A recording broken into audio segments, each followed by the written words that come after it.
Et voilà.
Alors bonjour à tous, bienvenue dans notre salon pour une petite conversation entre amis cet après-midi. À l'heure de la sieste, on est bien parti là et c'est pour ça qu'on a invité des super bons amis pour essayer de parler d'autre chose que de la pluie et du beau temps. En tout cas, bienvenue à tous, merci pour cet atelier dans les baskets de Jésus. Je voudrais vous dire un petit peu pourquoi cet atelier. Parce que dans le mouvement irrésistible, depuis quelques années, on essaye de proposer des sujets de fond, de réflexion, qui nous propulsent dans l'action quotidienne, en résonance avec l'engagement du Cap. Je ne sais pas si vous connaissez l'engagement du Cap, c'est un petit livre que vous trouvez à la librairie, qui rassemble ce que 4000 responsables évangéliques ont conçu ensemble sur ce que c'est que le projet de Dieu aujourd'hui. Maintenant, on peut dire la shalomisation du monde, après ce matin. Et ça nous semble tellement pertinent comme feuille de route pour nos vies et nos églises aujourd'hui. Alors, en 2021, on avait proposé un atelier « Comment comprendre et transmettre le Cap ». En 2022, parce que le shalom, c'est une grande histoire, on avait fait un atelier sur le grand récit biblique. Et aujourd'hui, avec nos 4 intervenants, on voudrait illustrer comment on met ça en pratique dans notre vie. Qu'est-ce qui, à la suite des interpellations du Cap, ils nous disent « La Bible dresse le portrait de la qualité de vie qui devrait caractériser le croyant et la communauté. Il n'y a pas de mission biblique sans vie biblique. » Et on voulait mettre un peu de vie dans ces choses-là. Et c'est pour ça qu'on a ces 4 personnes que Jean-Philippe va présenter juste après. On aura Damien pour des impulsions bibliques, et puis Manu, Myriam et Pierre-Yves pour nous inspirer par des exemples de ce que c'est que vivre la vérité sur le lieu de travail, et puis au cœur même parfois de la sphère publique. On verra ça tout à l'heure. Voilà pour la courte présentation de cet atelier. Juste un truc. On a entendu que dans les baskets de Jésus, ça choquait. Alors nous, on pensait que c'était parce que Jésus n'avait pas de basket, comme les miennes. Mais en fait, on ne veut pas se mettre à la place de Jésus. On veut se poser la question comment le suivre aujourd'hui. Et c'est ça l'idée du titre, dans les pas de Jésus, et puis des baskets d'aujourd'hui, quoi. Merci beaucoup, Fred, pour la précision. Je crois que c'est important. Je vais tenter de vous présenter avec ce que j'ai compris de vous, ce que j'ai capté de vous, de ci, de là. N'hésitez pas à intervenir, on en a parlé avant. Et d'ailleurs, même intervenir dans ce moment-là, ça vous permettra de vous mettre à l'aise pour être dans notre salon. Donc n'hésitez pas à m'interrompre si je dis une bêtise ou l'autre. Damien, tu es pasteur, tu es originaire de Lorraine. Je vérifie dans tes yeux si c'est vrai. Ta sœur est chanteuse. Tu joues toi-même de la musique, tu aimes le volley. Mais ce que tu aimes par-dessus tout, c'est étudier la Bible. Ah oui, puis t'aimes aussi vraiment la cuisine de ta femme. C'est juste ? C'est vrai, il n'y a pas de souci. Myriam, tu as longtemps été mère au foyer. Tu es maman de plusieurs enfants, dont une chanteuse. C'est pas le seul point commun entre les différents invités, que vous connaissez certainement, j'en dis pas plus. Elle habite, donc tu habites à Près-sous-la Fauche. La Fauche. Près-sous-la-Fauche, c'est à proximité de rien du tout. On va dire, vu d'ici, c'est entre Vittel et Chaumont. Myriam, tu es passionnée par l'osier et surtout ce qu'on peut faire avec, et ça va beaucoup plus loin que simplement des objets. Surtout, comme on va le voir, tu veux partager l'amour de Jésus, et tu as l'amour de Jésus qui déborde de toi sur les autres. Myriam, tu es l'épouse de Pierre-Yves, que tu as rencontré au Binnenberg.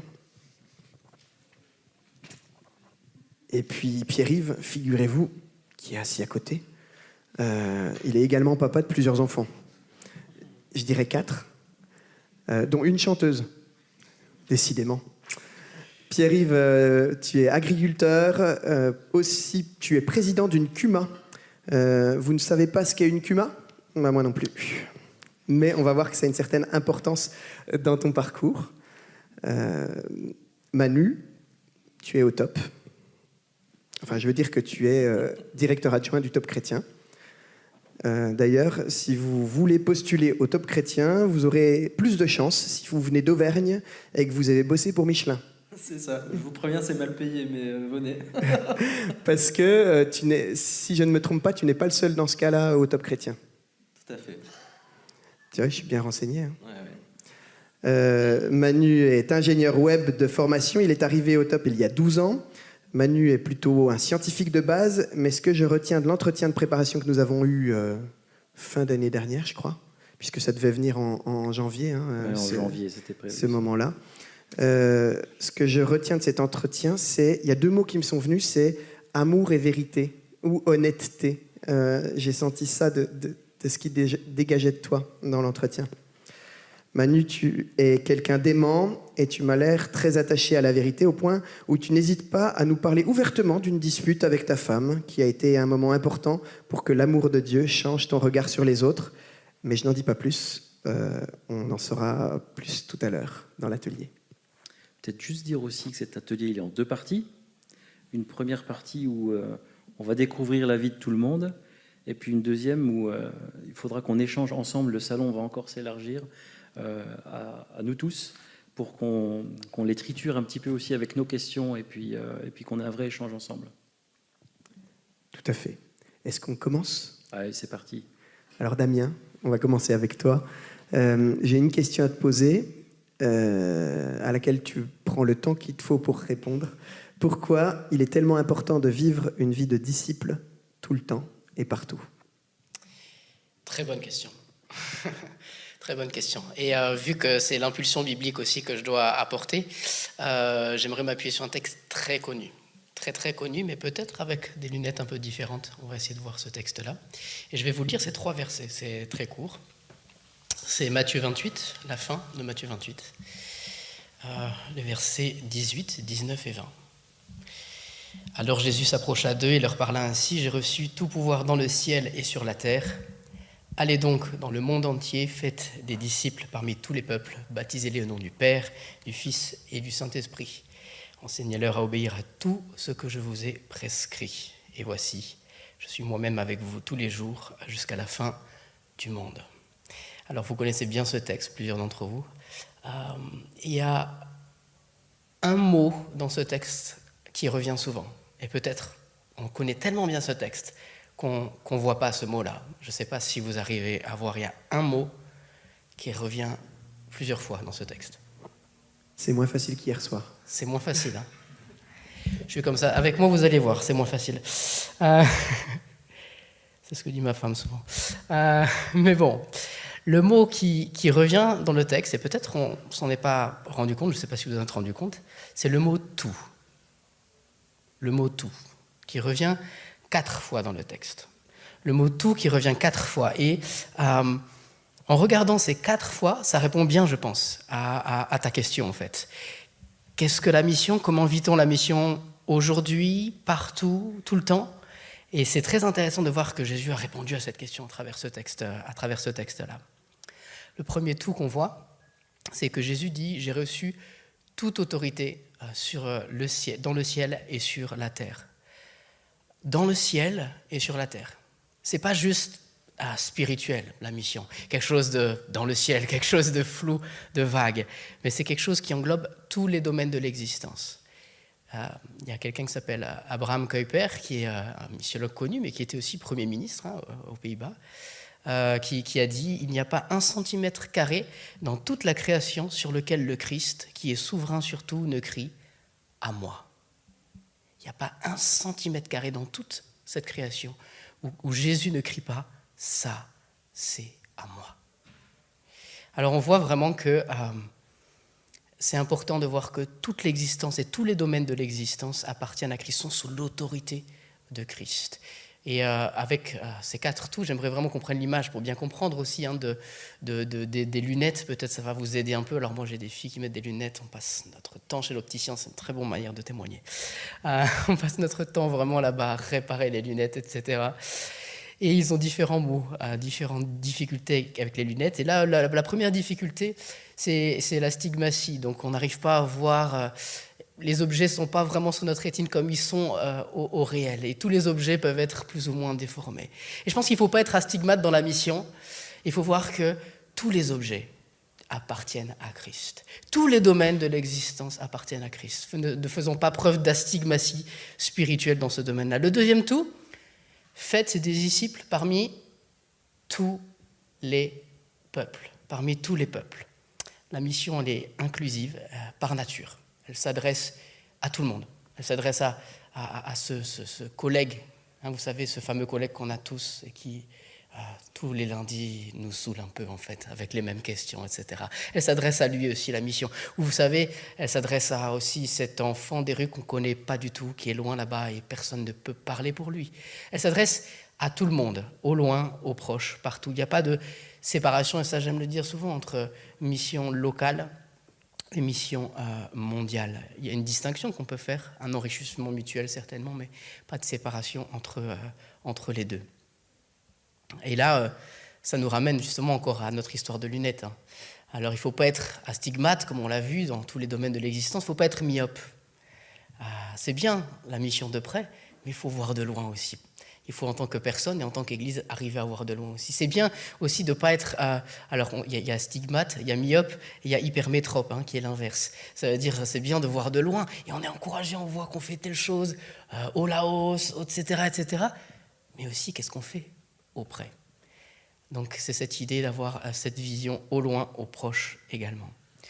Le troisième tout, c'est tout ce que je vous ai commandé, tout ce que je vous ai prescrit, enseignez-leur tout ce que je vous ai prescrit. La mission est liée à toute l'existence chrétienne. Tout ce que je vous ai prescrit, ça veut dire quoi? Tout ce que je vous ai prescrit dans l'évangile de Matthieu, ça fait référence à tout ce que Jésus a dit avant.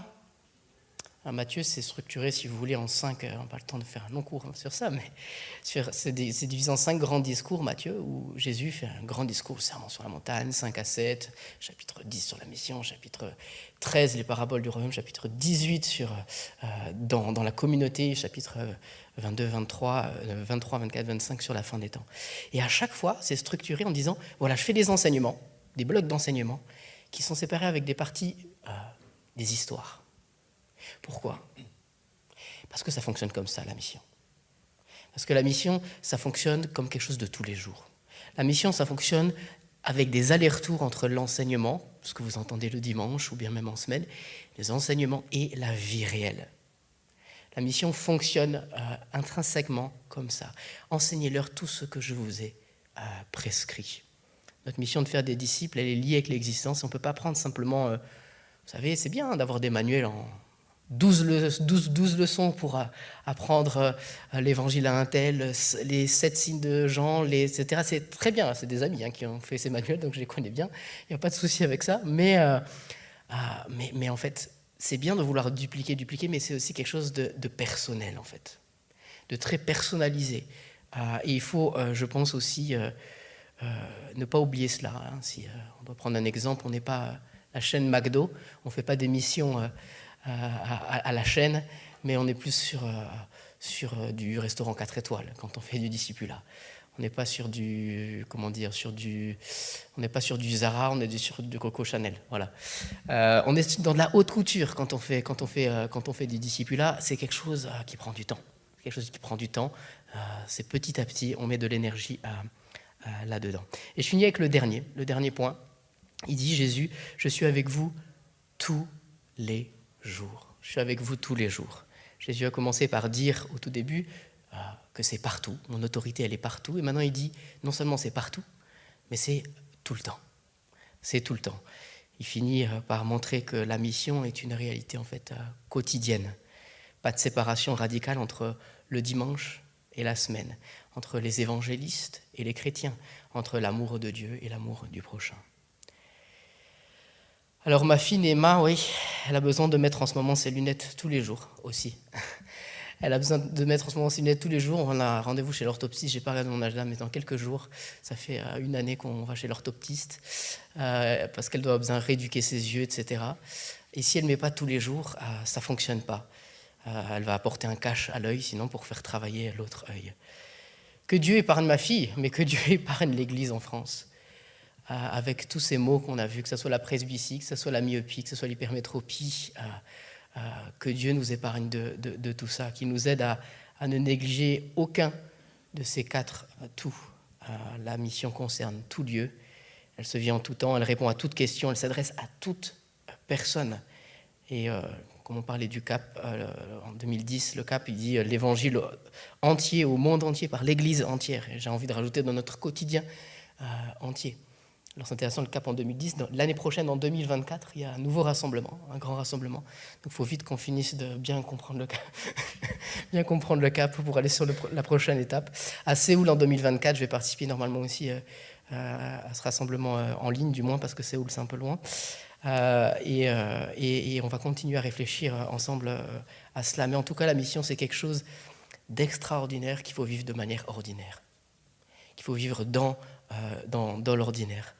C'est comprendre non pas que je n'ai plus rien à faire au final, si de toute façon tout est mission, mais c'est qu'avec l'aide du Saint-Esprit, il nous faut contempler Jésus.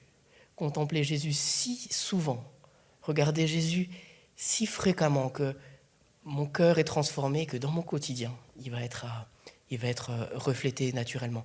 La mission, je termine vraiment par là, c'est pas juste... J'aime la philosophie, j'hésite jusqu'à quel point je vais. C'est pas juste quelque chose de l'être. T'es avec des amis, tu peux y aller. Ouais. C'est pas juste quelque chose de l'être. Parce que l'être, on se force pas pour être quelque chose. Être, voilà. C'est pas juste quelque chose du faire. Se dire, il faut juste faire de temps en temps, faire des choses en plus, aller distribuer des tracts. C'est quelque chose de l'exister. Ça veut dire que ça découle de notre être, dans notre vie de tous les jours. C'est notre être, il a été tellement transformé par Jésus que ça découle dans notre existence quotidienne. Donc la réponse est un peu longue, mais... Par contre, ça lance hyper bien pour la suite. Et d'ailleurs, je profite de cet instant de transition entre toi et Myriam pour vous inviter à garder en tête des points qui vous questionnent ou qui vous touchent, puisque, comme l'a dit Fred tout à l'heure, on participera ensemble et vous pourrez poser vos questions. Donc n'hésitez pas non plus à noter, parce que comme il va y avoir quand même le défilé des réponses de chacun, enfin des présentations de chacun plus en profondeur, n'hésitez pas à noter ou à garder. Ça enrichira le moment tout à l'heure. Myriam, donc tu as été instite pendant 2 ans, je crois. Et puis, comme je l'ai dit tout à l'heure, mère au foyer, les enfants ont grandi. Et ça nous amène à un moment de ta vie où tu t'es lancé dans une activité, dans une formation puis une activité qui est finalement le cœur de notre sujet aujourd'hui. Comment tu témoignes dans ton quotidien aujourd'hui par cette activité? Est-ce que tu peux nous parler de ça? Oui, je vais essayer de vous expliquer ça. Et donc j'étais mère au foyer, essentiellement mère au foyer pendant de longues années, vu qu'on a 4 enfants à 10 ans d'écart. Et puis c'est pas évident après de se dire mais qu'est-ce que je fais après une fois qu'ils partent? Si on a toujours eu un pied dans la vie active, c'est plus facile, mais on augmente ses pourcentages où on travaille. Et là, il y avait quelque part tout à inventer. On ne regrette rien du tout. On avait fait ce choix que je m'occupe essentiellement des enfants. C'était très bien. Mais après, qu'est-ce qu'on fait après? Donc tout ça, on l'a fait en réfléchissant ensemble. Ça s'est préparé dans la prière, ça s'est préparé dans le discernement. Et puis comme toujours, quand Dieu ouvre les portes, personne ne peut les fermer. Donc il y a des choses impossibles qui deviennent possibles. Donc il a vraiment ouvert toutes les portes, une après l'autre. Et quand on regarde en arrière, on se dit, mais c'est incroyable ce qui s'est passé. Donc j'ai eu la possibilité de faire une formation professionnelle en vannerie. Et ça a commencé comme ça, qu'avant j'avais fait 2-3 stages d'un week-end pour faire un panier en osier, et ça me plaisait énormément. Et puis quand j'ai commencé à réfléchir à ce que j'aimerais faire, une fois que les enfants seraient partis, j'ai commencé cette réflexion avant que la première parte en études sup. Je dis, mais là où je suis la plus heureuse, c'est quand je fais de la vannerie, mais qui peut vivre de la vannerie? Sauf que, effectivement, pour Dieu, rien n'est impossible. Donc on se dit, bon, on peut toujours faire les démarches. Je me rappelle, tu m'as dit, écoute, on essaye, si ça ne marche pas, on fera autre chose. On a fait les démarches et tout a marché. J'ai pu faire une formation financée sur 2 ans, formation professionnelle de vannerie, et j'ai toujours exprimé le souhait que j'aimerais le faire pour après animer des stages dans les assos avec les gens, être en contact, pour aussi rester indépendante quelque part, pouvoir gérer mon temps, gérer par exemple aussi l'accueil qu'on fait souvent à la ferme. Je ne voulais pas avoir des horaires imposés par un employeur et ne plus être libre. Voilà, en tout cas, mes formateurs au centre de formation ne croyaient pas du tout, n'y croient toujours pas d'ailleurs, à mon projet de faire des stages courts avec plein de gens qui ne sont pas vanniers du tout. Et pourtant, ça marche. Là, aujourd'hui, ça fait pile 10 ans que j'ai commencé la première année de formation, voyez. Et là, aujourd'hui, on peut juste dire, mais on est émerveillés, parce qu'au niveau professionnel, mais ça marche. J'ai des demandes tout le temps pour des stages, pour des marchés, pour des animations, pour toutes sortes de choses. J'ai qu'à choisir. Je choisis chaque semaine ce que je veux faire ou ce que je peux faire, et ce que je ne sais pas faire ou ne veux pas faire ou ne peux pas faire, parce que je peux pas faire plus que ce que je fais. Alors, on est juste émerveillés par ça. Et donc, déjà, alors une vannière fait quoi? Comment? Des paniers. Voilà, j'ai appris à faire des paniers. Et je sais les faire, mais j'en fais quasiment jamais. Après, donc, j'ai appris sur des paniers et j'ai détourné la technique que j'avais appris pour créer autre chose. Et encore une fois, on me dit, mais pourquoi tu as toujours des idées? Comment tu fais pour créer toujours autre chose? Je dis, ben, on a été créé par un Dieu créateur. J'ai appris avec les années que c'est la dernière chose pour laquelle je dois m'inquiéter, d'avoir des idées pour de nouvelles créations. Vu qu'on a un Dieu créateur, forcément, on sait où chercher les idées. Et là, oui, vous voyez des images, et je vous ai même amené quelques objets en vrai pour donner des idées. Donc, ce que je propose en stage ou sur les marchés. Donc, par exemple, je fais beaucoup de petites mangeoires comme ça. Vous voyez, avec du tournesol en haut pour les mésanges et en bas une petite boule de graisse. Tiens. Je fais ce qui ressemble à des paniers. Là, c'est pour des noix dedans, des petits paniers à noix. Tu peux donner à Manu aussi, hein, et pour pas qu'il s'endorme, tu peux lui donner. Ah oui, alors, portée, hein. voilà. Beaucoup d'objets déco. Là, c'est une petite étoile à l'approche de Noël. Je vous ai amené, là, par exemple, ça, je l'avais fait pour un marché où c'est la Comcom qui m'a demandé de préparer une animation vannerie pour tout le monde. Alors, on avait fait des petits poissons. Et après, bien sûr, je fais aussi des paniers, que ce soit des petits arceaux ou des paniers traditionnels. Je sais aussi les faire, j'en fais de temps en temps, mais c'est vraiment pas le cœur de mon activité. Voilà, juste que vous puissiez vous imaginer de quoi je parle. Et après, effectivement, donc, j'anime beaucoup de stages. Donc, je rencontre des centaines de personnes chaque année.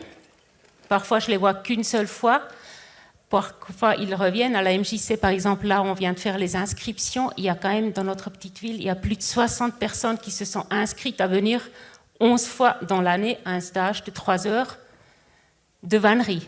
Oui, ce que j'ai sous-entendu, mais pas dit clairement, c'est que vous êtes dans une ferme plutôt isolée. Oui. Et donc, c'est pas évident de rentrer en contact avec la population autour. Et c'est un excellent moyen. En fait. C'est ce qu'on pourrait croire, mais en fait, il y a du passage tout le temps. On voit du monde tout le temps, on sort tout le temps. J'ai souvent l'impression qu'on est bien moins isolé que ce qu'on peut l'être en ville. Parce qu'on a tout ce réseau et tous ces gens, forcément, là, qui me situent par rapport à la vannerie. Moi, je fais mes courses, les gens me font un sourire, disent bonjour Myriam, je n'ai aucune idée qui c'est. mais ça fait plaisir. En tout cas, ces stages, donc on passe vraiment du temps ensemble, 3-4 heures ensemble, la plupart du temps, à tisser, à rigoler, à douter, parce qu'au début, ils croient tous qu'ils ne vont jamais y arriver, alors qu'en fait, tout le monde y arrive, à échanger sur nos vies, sur notre vécu, sur nos enfants, sur notre travail, sur tout. Et puis, les gens me disent aussi toujours que ça leur vide la tête, que ça leur fait un bien fou. Encore samedi passé, tout d'un coup, il y a une jeune fille que je ne connaissais pas. À la fin de la séance, elle me dit tu sais quoi, moi je suis prof de yoga et on travaille sur le fait d'arriver à se vider la tête et être bien. Et j'y ai jamais réussi, sauf là aujourd'hui en faisant de la vannerie. Alors je suis juste là, je dis mais c'est incroyable, mais c'est le retour comme donne que ça vide la tête parce qu'on se concentre, on travaille avec ses mains, il y a l'odeur, il y a le toucher, il y a tout. Et puis une autre dame qui enchaîne, qui dit bah oui, moi je me sens comme si je revenais de vacances. Je dis oui, je suis de vacances de 3 heures quand même, mais c'est bien quoi. Alors il y a tout ça, donc ça détend, ça vide la tête et aussi ça libère beaucoup de choses. Donc souvent je retrouve tout d'un coup les gens. Je trouve quelqu'un dans un coin qui a les larmes qui coulent, donc c'est l'occasion de dire mais qu'est-ce qui se passe, explique-moi. Et là ressortent tout d'un coup les histoires de quelqu'un dans la famille qui est malade, un enfant qui touche à la drogue, quelqu'un qui vient de perdre son conjoint ou un frère, une sœur. Il y a eu un licenciement, tout ça, ça remonte et ce cadre-là où on a rigolé ensemble, créé ensemble, c'est un cadre qui permet aux gens de s'ouvrir. Et donc ça engage la discussion pour aller plus loin. Mais du coup, ils parlent de leurs problèmes à toutes les vannières qu'ils rencontrent ou... Non, la salle, elle est grande, ça se fait comme bien, ça. Oui, mais ou bien toi... Comment ça se fait Ah oui, à toutes les vannières, je veux dire, tous les stages. Comment ça se fait qu'avec toi, ils se mettent à parler de leur vie, etc., dans un atelier de vannerie où on vient tricoter des bouts de paille. Oui. Mais je pense que c'est vraiment... Tu vois, quand je suis en route pour aller dans ces stages, donc je fais toujours de la route pour y aller, souvent. Et ces moments de trajet, c'est mes moments de prière pour vraiment remettre ces moments au Seigneur et dire, mais utilise-moi pour être une lumière là où je vais être. Que tu brilles à travers mes failles. Que les gens te perçoivent toi, même sans savoir que c'est le Seigneur qu'ils perçoivent. Et moi, j'ai vraiment l'impression que c'est le Seigneur qui ouvre les portes et que sa lumière... attire, c'est toujours la lumière de Dieu qui attire et que c'est pour ça que les gens s'ouvrent et donc les personnes ouvrent les portes, on n'a qu'à continuer. Le premier chemin, c'est les gens qui le font la plupart du temps, voire toujours, j'ai l'impression, toujours. Les personnes qui vont à ton atelier savent que tu es chrétienne, celles qui viennent depuis un moment? Ils le savent forcément après, oui. Tout au début, non, mais après, forcément, ils le savent.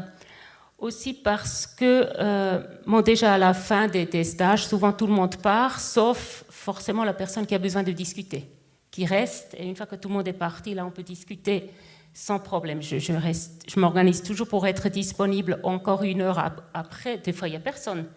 Et des fois je vois, voilà, il y en a 2 qui traînent, elles pourraient partir depuis longtemps, mais c'est qu'il y a un besoin de discuter. Et donc on enchaîne sur ça. Donc il y a ça, et c'est aussi là que, par exemple, je peux leur proposer, leur dire, tu sais, si ça te parle, je transmets tous les jours un petit verset d'encouragement, le passe le mot, à des personnes qui en font la demande. Et donc, plusieurs fois, des personnes disent « Ah oui, ça m'intéresse bien, oui, je veux bien ». Donc, dans ma liste d'envoi de transmettre tous les matins, elle se passe le mot. Il y a des gens qui sortent la vannerie. Après, des fois, il y en a qui me disent au bout de 3 mois « Non, finalement, c'est trop chrétien, ça ne m'intéresse pas ». Pas de problème, je te l'ai proposé, tu me dis si tu veux plus. Et il y en a d'autres qui le lisent depuis des années. Des fois, je me dis, lisent encore ou pas, jusqu'à ce qu'ils me disent, tu sais, ça m'aide bien. Hein. Et j'ai l'impression que c'est toujours exprès pour moi ce que tu m'envoies. Alors je dis, non, tant mieux, c'est pas moi, c'est Dieu. Et puis, ils le savent aussi parce que j'utilise beaucoup les réseaux, donc Instagram et surtout Facebook, pour communiquer sur mon activité vannerie. Chez nous, dans la région, comme... vous avez bien dit, il n'y a rien chez nous. Hein. On est au milieu entre deux... Oh, il n'y a pas de ville, quoi. On est à 80 km de Nancy, c'est ça la prochaine vraie ville. À 40 km de Chaumont, qui est une mini-ville. Et autrement, il n'y a rien. Donc, il n'y a pas de journal non plus. On utilise Facebook pour échanger les infos, tout ce qui se passe dans la région, les événements, ce qui va venir, ce qui s'est passé. Et donc, j'utilise Facebook pour annoncer mes stages, mes marchés, pour publier les photos. Au début, j'avais 2 pages, une professionnelle et une privée. Puis un jour, je l'ai senti, c'est ce qu'on conseille normalement, il ne faut pas mélanger les deux, mais je l'ai senti différemment, j'ai vraiment fusionné les deux, et maintenant tout est mélangé, vraiment contenu vannerie, contenu chrétien, tout est mélangé. Donc les gens qui me cherchent pour la vannerie, ils tombent forcément sur le contenu chrétien. Des fois, ils réagissent en direct, je vois qu'ils ont lu, qu'ils commentent, qu'ils prennent le risque quelque part de commenter en public, et donc de dévoiler aussi que ça leur parle. Et puis d'autres fois, c'est quand je les rencontre, après ils disent « Ah, ben, j'ai vu, j'ai lu, j'ai écouté, ça m'a beaucoup touché ». Des fois, c'est après en messagerie privée, parce que ça, c'est l'autre avantage. Même des gens que je ne connais pas, s'ils me trouvent sur les réseaux, ils ont moyen de me communiquer. Pour ceux qui ne connaissent pas, donc ils peuvent me communiquer en privé. Sur la messagerie privée, personne d'autre le voit. Donc ils m'écrivent. Et aussi souvent par rapport à ça, et des fois c'est vraiment... oui, tu m'avais dit de chercher un exemple, donc j'ai cherché un exemple. Donc un des exemples, je l'avais marqué où, que je vous le cite bien, c'est une amie, parce que ces dames qui viennent à la stage, c'est essentiellement des dames. Hein, essentiellement des quoi? Des dames, très peu de messieurs, okay, qui disent que c'est des trucs de nana qu'on fait, voilà. S'ils savaient.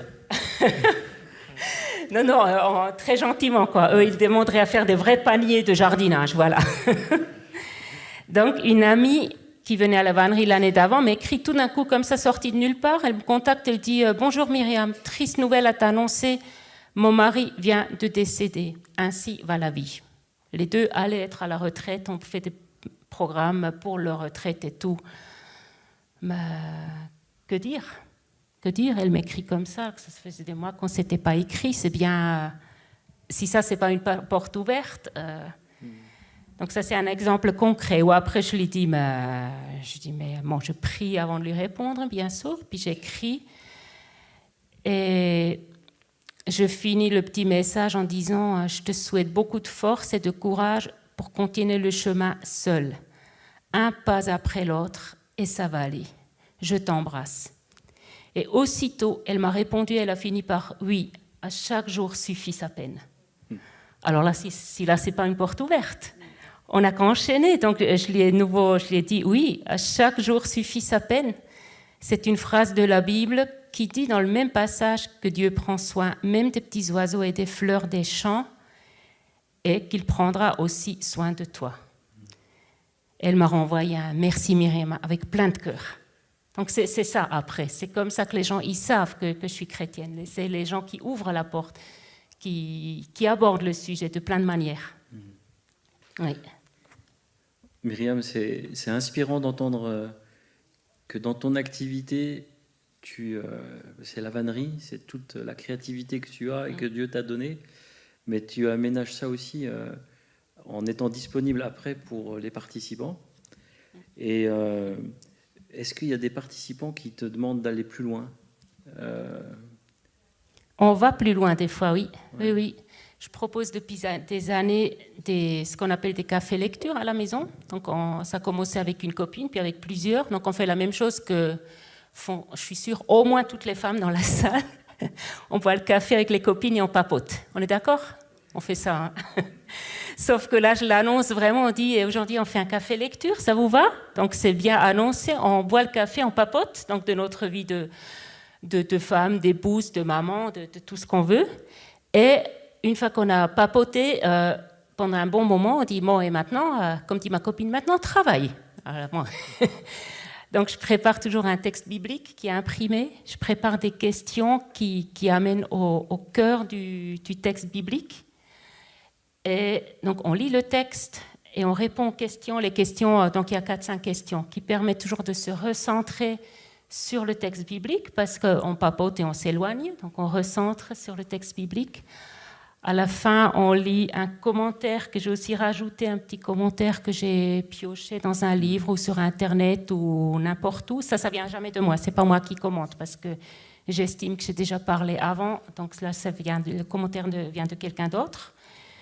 Et à la fin, on termine, comme ce n'est pas un groupe vraiment de chrétiennes, évangéliques, je vais dire, on peut se dire on chante un chant ou on prie, parce que ça va être gênant plutôt. Ça peut être gênant selon les personnes. Donc ce qu'on fait à la fin, c'est que je passe un chant. Donc pareil, je mets les paroles du chant vraiment à la fin de la feuille que j'ai imprimée.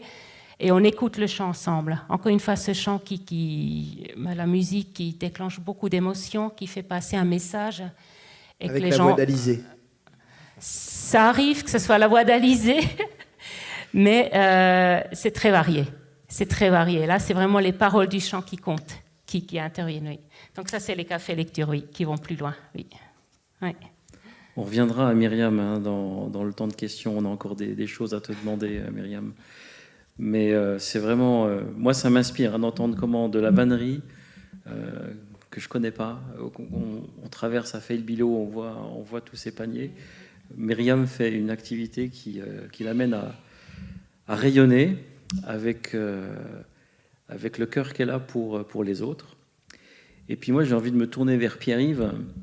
Et Pierre-Yves, on a dit que tu étais agriculteur, tu es le mari de Myriam, vous vous êtes rencontrés au Binnenberg.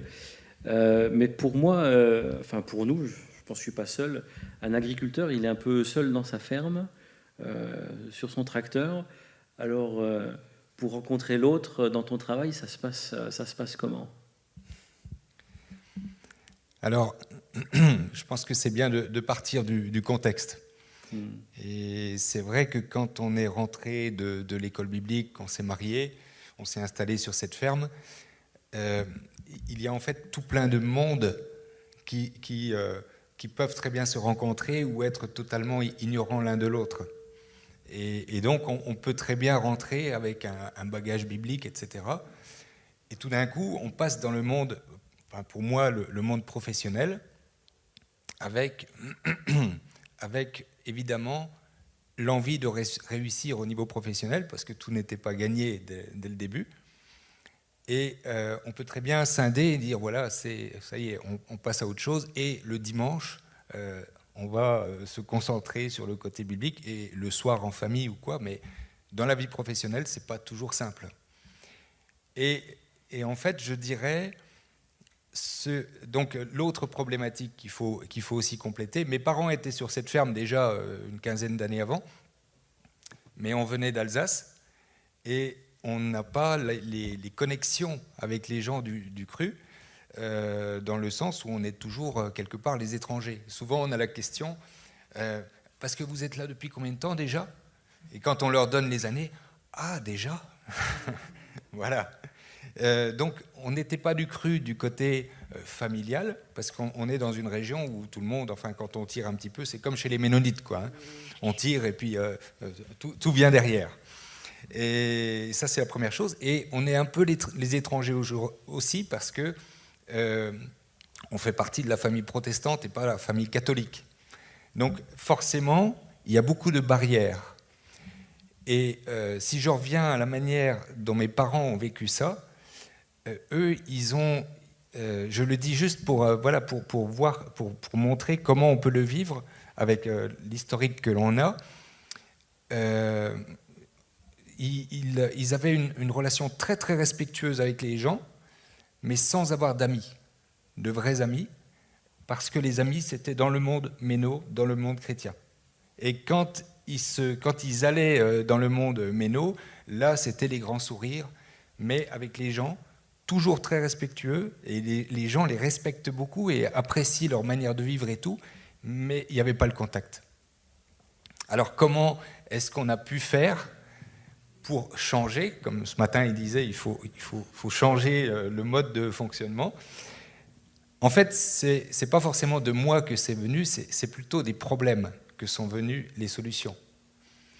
Parce qu'on a démarré un petit peu comme mes parents, on était assez seuls avec le matériel, assez seuls avec le travail sur la ferme. Et 3-4 ans plus tard, on avait une conjoncture qui nous poussait, qui nous attirait un peu vers le fond, on va dire. Et là, je pense que c'est de là qu'a commencé vraiment ces liens très très profonds. C'est que j'ai pris mon courage à 2 mains et je me rappelle que je suis allé toquer à la porte d'un agriculteur que je ne connaissais quasiment pas ou pas. J'avais entendu parler de lui et les gens en parlaient de manière positive. Et je suis allé chez lui en lui expliquant simplement, et puis je lui ai proposé d'acheter du matériel. Enfin, ça c'est pas allé aussi vite, mais l'objectif c'était de faire des achats en commun de matériel. C'est la CUMA, alors? Alors ça, c'était pas la CUMA, ça c'était une copropriété. Mais c'est dans le même esprit qu'une CUMA. Et donc, on s'est rapprochés, on a discuté, on a commencé à faire un achat ensemble, après 2, est venu l'achat du tracteur, et puis on a élargi, on était 3, 4, et ça s'est élargi. Et en fait, au fur et à mesure, c'est cette manière de fonctionner qui nous a permis d'avoir un réseau aujourd'hui qui est extraordinaire. C'est le fait d'aller vers l'autre, et de dire aussi qu'on a besoin de l'autre. C'était naturel, ça, pour toi, d'aller vers l'autre ? Alors d'aller vers l'autre, c'est pas un souci. D'aller vers l'autre pour bâtir des choses ensemble, il faut avoir une dose de confiance très très importante. Et on a gagné tous en confiance. Ça veut dire que c'est vrai qu'à certains moments, on avait aussi en tête l'idée, je sais qu'il y a une parole qui dit tu t'assieds pas sur le banc des moqueurs, ou voilà. On a souvent cette idée dans le monde chrétien, attention, où non, une personne, un chrétien m'a dit un jour, oui, mais tu te mets un joug avec un non-chrétien. Et quelque part, je pense que c'est une crainte. Et que cette crainte-là, il faut largement la dépasser pour justement vivre de belles choses. Alors, dans la salle, est-ce qu'il y a des fans de La Petite Maison dans la Prairie ou pas? Non? Ou des gens qui connaissent au moins, il n'y a pas de honte, hein, il y a Fifi au moins. Ah, voilà, un peu plus. Il y a une histoire, franchement, digne d'un épisode, et j'ai un épisode en particulier en tête. Hein. Oui. Et j'avoue que quand j'ai voulu la raconter, après que tu me l'aies racontée, j'avais la voix qui... une histoire hyper touchante, c'est que tu as été hospitalisé, si je ne me trompe pas. Je te laisse raconter l'histoire. Voilà. Ça va donner envie aux gens de regarder La Petite Maison dans la Prairie. Alors, donc ça, c'est bien des années plus tard, puisque ça ne date que d'il y a 2 ans, presque exactement. Donc là, j'ai eu des soucis de santé. J'ai eu un méningiome, je ne sais pas si certains connaissent cela. Et c'est vrai que ça pouvait être relativement grave. Et je me suis retrouvé à l'hôpital. Et c'est à ce moment-là, quelque part, que j'ai vu aussi tous les fruits de ce travail en commun, parce que, donc c'est à ça ce que Jean-Philippe fait référence, c'est que quand j'étais à l'hôpital, dans le même temps, eh bien, il y a plusieurs voisins avec qui on a du matériel en commun, eh bien, qui ont fait tous les travaux, parce que le matériel, c'est aussi le leur, et qu'ils étaient chez nous, comme... Et Myriam m'a dit, la nuit, je les voyais, ils tournaient, c'était incroyable. Et c'est vrai que... aujourd'hui, ça va beaucoup plus loin que simplement le fait de se respecter. Parce que se respecter, ou d'être bon avec les autres quand ils demandent quelque chose, c'est assez simple à faire. Et je dirais que dans le quotidien, je rencontre des gens qui me donnent des leçons au niveau de la bonté, au niveau de l'accueil de l'autre.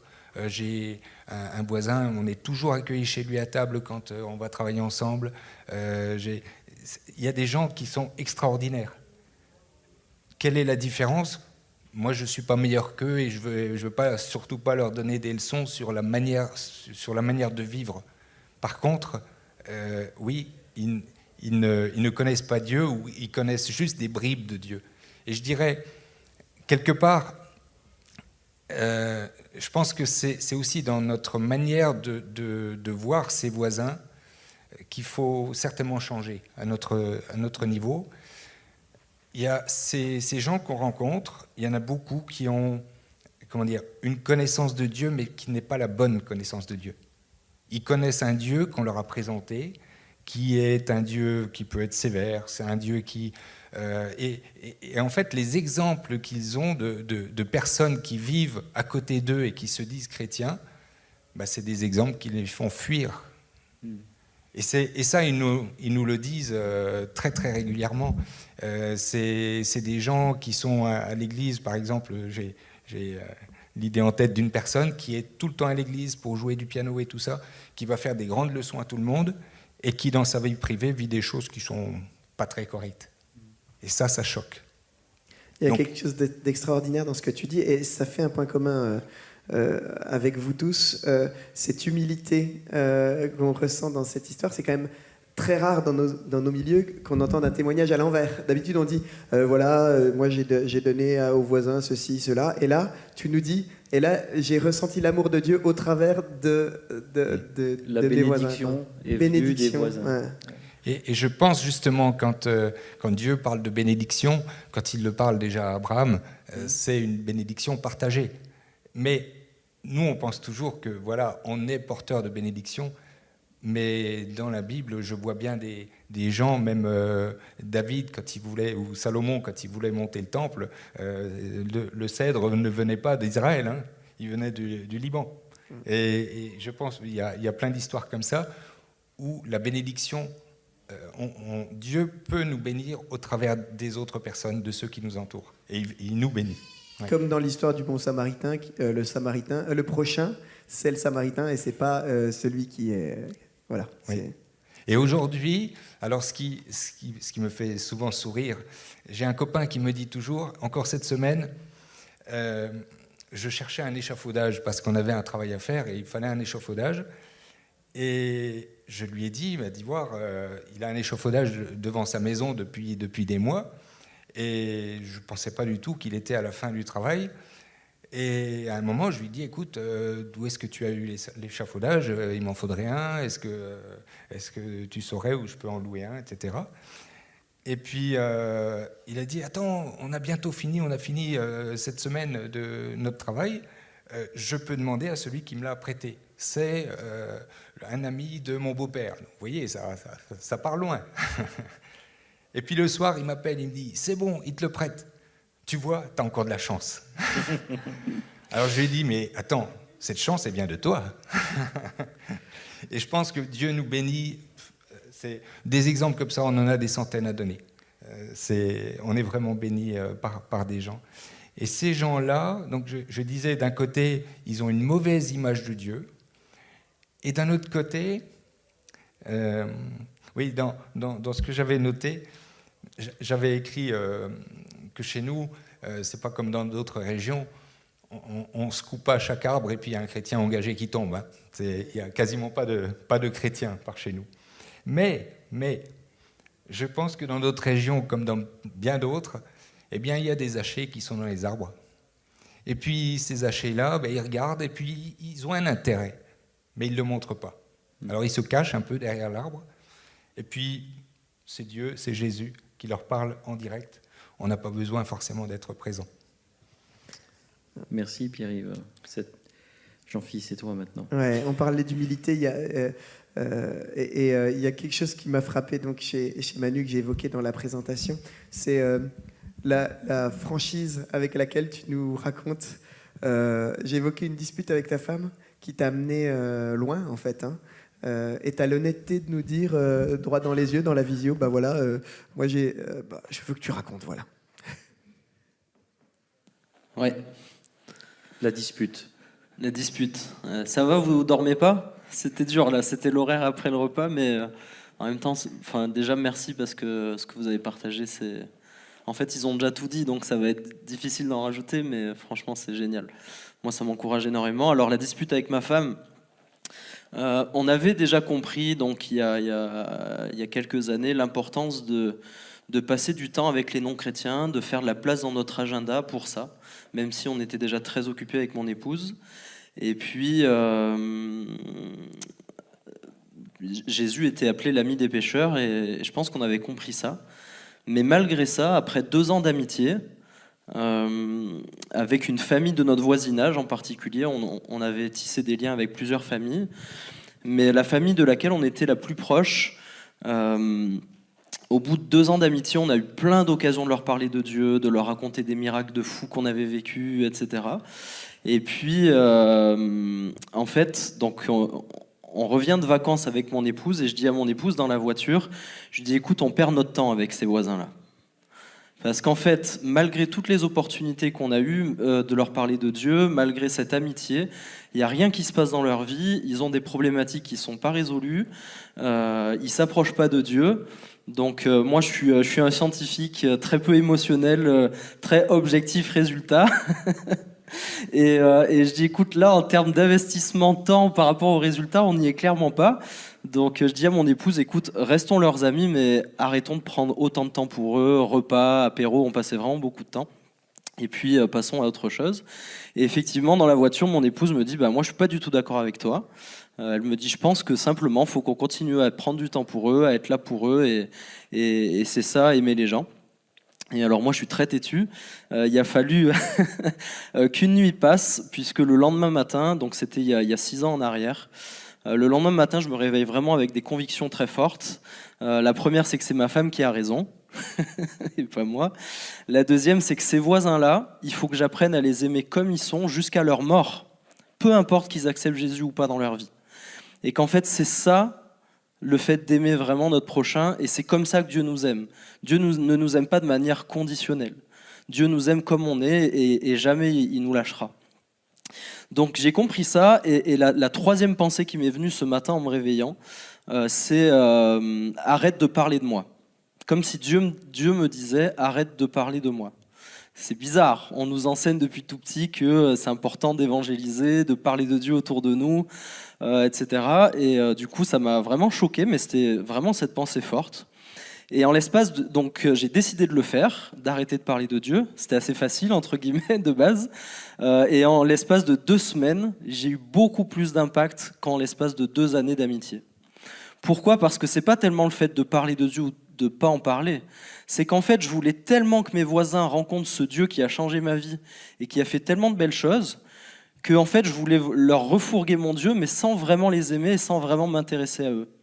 Et donc, en l'espace de 2 semaines, j'ai juste pris le temps de m'intéresser à eux, leur poser des questions, écouter, être là pour eux quand ils avaient besoin. Et au bout de 2 semaines, c'est eux qui me harcelaient de questions sur Dieu, alors que j'avais décidé de plus en parler, et qui voulaient plus en parler avant d'ailleurs.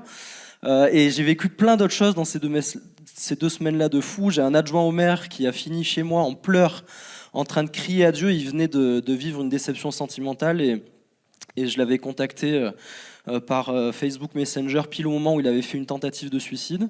Il est arrivé à la maison, il a dit bah toi qui es chrétien, parce qu'il savait que j'étais chrétien, il dit qu'est-ce qui te fait mon Dieu, ton Dieu, qu'est-ce qui me fait ton Dieu. Il était en larmes, et donc ce soir-là, j'ai juste Dieu m'avait dit avant qu'il rentre chez moi, il était tout pâle, il était à 2 doigts de refaire une tentative de suicide, et juste j'avais cette pensée, écoute-le, simplement écoute-le. Et donc au début j'en ai pris plein la tronche, comme je vous ai dit, Dieu n'existe pas, Dieu ceci, Dieu cela, et j'ai rien fait, j'ai juste écouté. Et il a fini en larmes en train de crier à Dieu, alors qu'il ne croit pas du tout en Dieu. C'est incroyable. Et j'ai juste dit à Dieu, je sais que tu m'as demandé de ne pas parler de toi, mais est-ce que je peux juste faire une petite prière quand même pour lui ? Et donc j'ai prié pour cet adjoint au maire, et il a été délivré de plus de 20 années de cauchemars par une simple prière, puisqu'il faisait des cauchemars quasiment toutes les nuits, qui tuaient des gens ou qu'on le tuait, un truc assez occulte. Et donc, bref, j'aurais plein d'exemples comme ça à raconter, mais en l'espace de très peu de temps, quand j'ai simplement appris à écouter et à aimer, j'ai vu l'impact dans la vie des gens, et puis après il s'est passé plein d'autres choses, peut-être qu'on en parlera, mais voilà. Ouais, justement, Manu, juste après ça, avec ton épouse, vous décidez de faire une école biblique, je crois. Oui, c'est ça, l'école Et destinée. puis du coup, après l'école publique, il y a une porte, une piste qui s'ouvre aussi. Est-ce que tu peux nous en dire un peu plus? Oui, alors effectivement, dans la foulée, on fait cette école qui a, on va dire, vraiment un axe sur le fait d'impacter la société, d'aimer les gens, etc. Donc c'était dans la continuité de ce qu'on venait de vivre et de comprendre. Et puis c'est vrai qu'on a vécu beaucoup de choses. Dans ce timing-là, j'ai la municipalité qui m'a demandé de rejoindre l'équipe. Donc je suis devenu conseiller municipal aux dernières élections. Alors que je ne sais pas pourquoi, le maire est venu me chercher, donc dans une ville de 23 000 habitants à peu près. Donc c'est très intéressant, ça permet d'avoir de l'impact dans la ville et puis surtout d'apprendre à comprendre comment une ville fonctionne et puis s'intéresser aux autres élus, les aimer aussi, avoir un impact dans leur vie. Et puis dans ce même timing, en fait, il y a beaucoup de choses qui se sont passées. Ceux qui me connaissaient à l'époque, ça me fait rire parce que Jean-Phi, il dit que Manu, il est aimant, il aime la vérité. Alors la vérité, c'est vrai, mais il y a 5-6 ans en arrière, vous auriez dit Manu, il est aimant, les gens, ils auraient dit bah non, c'est tout le contraire. Puisque je disais souvent j'aime pas les gens, bref, et qu'il faut croire que Dieu est capable de nous changer aussi, puisqu'effectivement dans ce timing-là, on se retrouve pendant cette école-là à devoir faire un projet pour impacter notre entourage. Et le mois d'avant qu'on doit choisir un projet, ma femme qui faisait l'école avec moi, Dieu m'avait dit tu feras le projet de ta femme. Moi, je suis un gars à projet, j'avais une dizaine d'idées de projets à lancer pour impacter la société. On aurait dû inviter ta femme plutôt, non? Ouais, elle vous aurait donné sa version. Mais quand j'ai eu cette pensée, ma femme n'avait pas de projet, donc c'était très bizarre. Et puis le mois suivant, on fait un tour de table avec le petit groupe où on était pendant l'école destinée. Et puis moi, je donne toutes mes idées comme ça. Ouais, on pourrait faire ci, on pourrait faire ça pour impacter les gens, etc. Et puis ma femme qui était à côté de moi, elle prend la parole, elle dit... moi, je voudrais juste qu'on s'occupe des femmes seules. Juste ça. Et donc, on finit le tour, chacun partage ses idées. Et on dit, t'as pas autre chose? C'est ça, ouais. Non, mais après, ça a tourné comme ça. Et puis, on a refait un tour de table pour savoir qu'est-ce qui avait marqué le plus les esprits. Alors moi, je pense que j'avais bien argumenté mes projets pour qu'on fasse le projet ensemble, etc.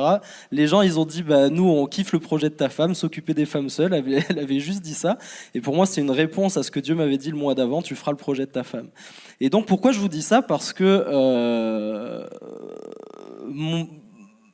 moi, m'occuper des femmes seules, non en fait. C'est pas du tout mon profil. Déjà m'occuper des gens, c'est pas du tout mon profil. Alors m'occuper des femmes seules, bref. Mais en tout cas, j'étais au service de mon épouse. Et puis, je sais pas, vous me dites si je fais trop long. Hein. Vas-y, t'hésites pas à me bloquer. Des femmes seules. Alors, ouais, ça, faut je te ferai ça. Si c'est ça, tu me mets un coup. Mais en fait, ce qui se passe, c'est que donc on commence à se dire, ok, il faut aider les femmes seules, mais quelles femmes on va aider? Parce qu'en fait, on est tellement dans notre bulle de l'église, parfois, dans notre petit aquarium, qu'en fait, on peut s'entraider, et c'est une très bonne chose. Mais en fait, Dieu nous invite à aller au-delà, à impacter en dehors de l'église. Et en fait, on ne savait même pas quelle femme on allait aider. Et nous, tout de suite, on imaginait 40, 50, 60 femmes seules qu'on allait pouvoir aider, mais on ne savait pas qui. Donc en fait, pendant une semaine, on réfléchit, on prie, et puis c'est comme si Dieu nous dit, mais vous avez votre voisine, là, une autre voisine, qui vient de se séparer de son mari, commencez par là. Et en fait, on a fait une journée avec elle de fou, on a fait resto, théâtre, petit relooking, maquillage, tout pour qu'elle se sente bien. Elle venait de se séparer de son mari. On a gardé les enfants pendant ce temps. Et en fait, le soir, elle était en pleurs. Elle a dit « Jamais personne n'a pris soin de moi comme ça ». Et la semaine qui a suivi, alors qu'on ne savait pas qui aider, une des filles de notre groupe, elle passe devant un bâtiment et Dieu lui dit « Appelle ce bâtiment ». Donc, elle prend le téléphone, vous imaginez « Allô ? Oui, vous êtes qui ? Enfin, je sais pas, c'est vous qui appelez, donc... » Ah, ça sonne. Ça marche fini. C'est pour dans 5 minutes. On a encore 5 minutes. Ah, ok, ça marche. Et donc, elle appelle, et c'était un centre social, en fait. Et le centre social dit... la fille dit, vous êtes un centre social ? Nous, on réfléchit à aider les femmes, etc. Et le centre social dit, la semaine d'avant, on vient juste de parler avec l'équipe de salariés pour savoir comment on pouvait prendre soin des femmes seules. Et c'est là qu'en fait, avec notre petit groupe, on a commencé à impacter un centre social, puis 2, puis 5, puis 10. Et aujourd'hui, on intervient dans une dizaine de centres sociaux avec une association dont j'ai repris la présidence, qui s'appelle Coup de pouce, ce qui est complètement un sketch. Les gens qui disent Manu qui reprend une asso sociale, mais alors là, c'est du grand n'importe quoi. Et je leur disais, c'est clair, c'est du grand n'importe quoi. Et aujourd'hui, on est présent dans une dizaine de villes en Île-de-France. On prend soin des femmes, on fait aussi des choses pour les sans-abri, de l'alimentaire. Et les femmes finissent en pleurs et on a l'occasion de prier pour elles, de leur parler de Dieu dans des centres sociaux qui sont liés à des mairies. On le fait de manière intelligente. Mais bref, il s'est passé derrière des trucs de fou et du coup, ça fait 5 ans que je suis président d'une asso caritative alors que jamais j'aurais cru faire ça dans ma vie. Est-ce que tu peux juste nous dire, Manu, dans cet asso Coup de pouce, tu dis vous intervenez dans des centres sociaux, mais c'est quoi vos interventions? Alors, concrètement, c'est un truc compliqué je ou vois qu'il y a des c'est photos. Ah, c'est très concret. En fait, on vient en général, il y a une trentaine de bénéficiaires, de femmes bénéficiaires, et donc on fait du maquillage, manucure, coiffure, massage, du fitness. On a beaucoup de femmes musulmanes qui viennent, qui sont en robe et qui hésitent avant de se lancer dans le fitness, et puis en fait, au final, elles sont à fond. C'est assez dingue. Et en fait, elles expriment leur joie, elles expriment aussi leur peine. Comme je vous dis, il y a tellement de femmes qui se sentent valorisées. On fait tout pour les accueillir. Souvent, on offre un repas aussi, et on met vraiment l'excellence au plus haut niveau dans ce qu'on fait, et je pense que c'est ce qui touche les femmes. Et voilà, ça c'est un exemple. Là, on a développé une activité vestimentaire qui permet de trouver un modèle économique pour toute l'association. Bref, on voit vraiment les miracles de Dieu, et jamais j'aurais cru faire du social, quoi. Aimer, ça nous amène dans des endroits où on n'imaginait pas. Alors, ce qu'on vous propose, on connaît maintenant nos 4 invités. On vous propose de prendre une petite pause et puis de revenir et de vous inclure maintenant dans l'échange, et on aimerait entendre vos questions, vos doutes peut-être, en disant non mais c'est pas possible, enfin un petit peu comment vous réagissez par rapport à ce qui a été partagé par nos 4 intervenants, et puis qu'on puisse avoir un échange tous ensemble sur ce que c'est d'être dans les baskets de Jésus au quotidien. Ça vous va ? Ouais, on va essayer de faire ça encore. À tout de suite. On reprend à 30.